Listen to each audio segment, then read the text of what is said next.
ଆପଣ ମାନେ ଜାଣିଛନ୍ତି ପ୍ରକୃତରେ କେଉଁଠାରୁ ଶ୍ରୀକ୍ଷେତ୍ରର ପରିକ୍ରମା ଆରମ୍ଭ କରାଯାଇଥାଏ। ପ୍ରଥମ ମାର୍କଣ୍ଡେଶ୍ୱର ମନ୍ଦିର ଯିବେ, ତାଙ୍କୁ ଦର୍ଶନ କରିବେ, ତାପରେ ତାଙ୍କୁ ଆଜ୍ଞା ମାଗିବେ ଯେ କି ପ୍ରଭୁ ମୋର ସବୁ ପାପକୁ ଖଣ୍ଡନ କରନ୍ତୁ, ମୁଁ ଶ୍ରୀକ୍ଷେତ୍ର ପରିକ୍ରମା କରିବାକୁ ଯାଉଛି। ତାପରେ ଆପଣ ଶ୍ରୀକ୍ଷେତ୍ରକୁ ପ୍ରବେଶ କରିବେ। ଶ୍ରୀକ୍ଷେତ୍ରକୁ ପ୍ରବେଶ କରିସାରିଲା ପରେ ଆପଣଙ୍କ ବାଁ ପଟରୁ ଅଗ୍ନିଶ୍ୱର ଅଛନ୍ତି, ଅଗ୍ନିଶ୍ୱର ମହାଦେବଙ୍କୁ ଦର୍ଶନ କରିବେ ଏବଂ ଅଗ୍ନିଶ୍ୱରଙ୍କୁ ଦର୍ଶନ କରିସାରିଲା ପରେ ତାପରେ କଳ୍ପବଟ ମୂଳେ ବଟ ଗଣେଶ ଅଛନ୍ତି, ତାଙ୍କୁ ଦର୍ଶନ କରିବେ।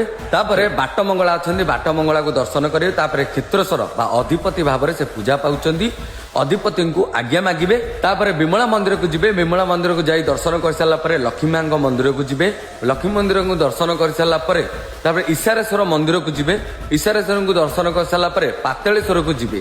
ପାତାଳେଶ୍ୱରଙ୍କୁ ଦର୍ଶନ କରିସାରିଲା ପରେ ତାପରେ ଯାଇକି ଆମ ମହାପ୍ରଭୁଙ୍କୁ ଦର୍ଶନ କରିବେ। ଏଇ ହେଉଛି ଆମ ମହାପ୍ରଭୁଙ୍କର ବିଚିତ୍ର ଲୀଳା। ଜୟ ଜଗନ୍ନାଥ।